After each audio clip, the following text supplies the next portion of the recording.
Good evening and welcome to the channel's studios here in London with your international news around the world in 5. COP28 President Sultan Al Jaber has closed the climate conference after nations agreed to a deal to transition away from fossil fuels.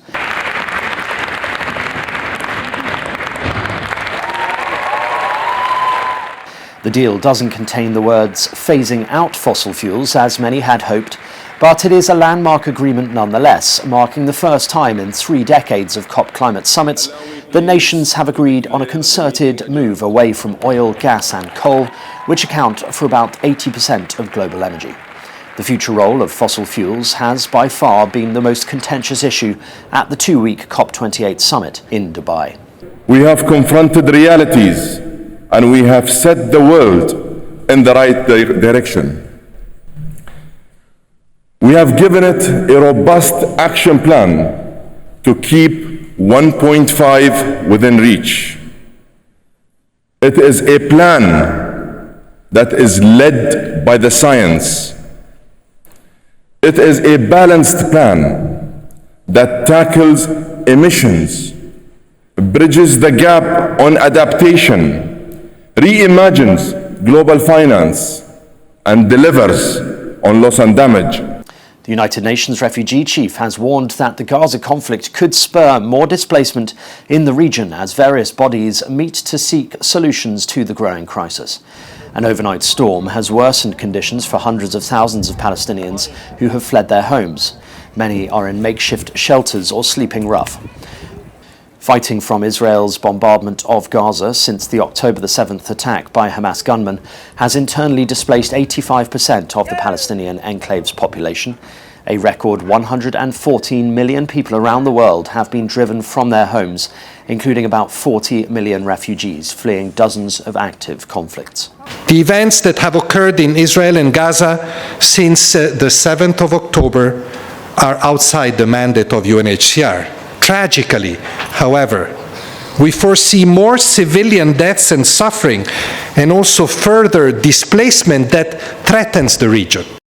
Dozens of people have been injured in a wave of missile strikes on the Ukrainian capital Kyiv overnight. 53 people were hurt in the attacks, including 6 children, that's according to Kyiv's mayor Vitaly Klitschko.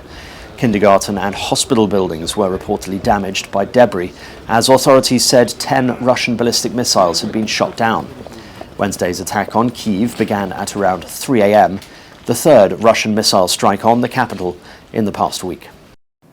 India's parliament has witnessed chaotic scenes after at least 2 intruders ran into the chamber shouting slogans and spraying coloured gas.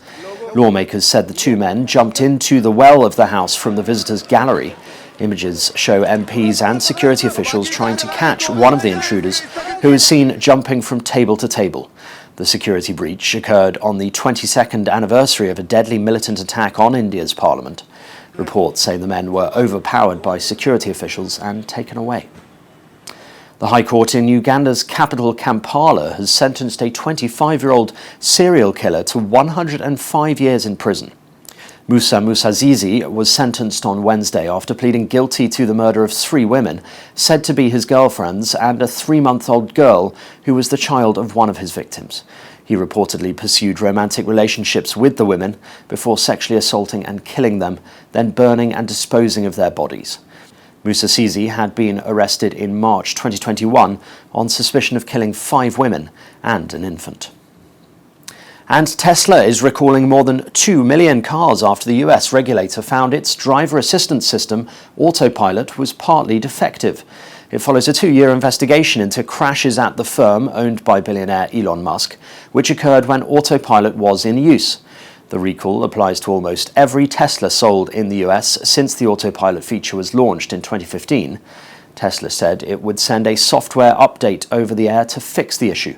The update happens automatically and does not require a visit to a dealership or garage, but is still referred to by the regulator as a recall.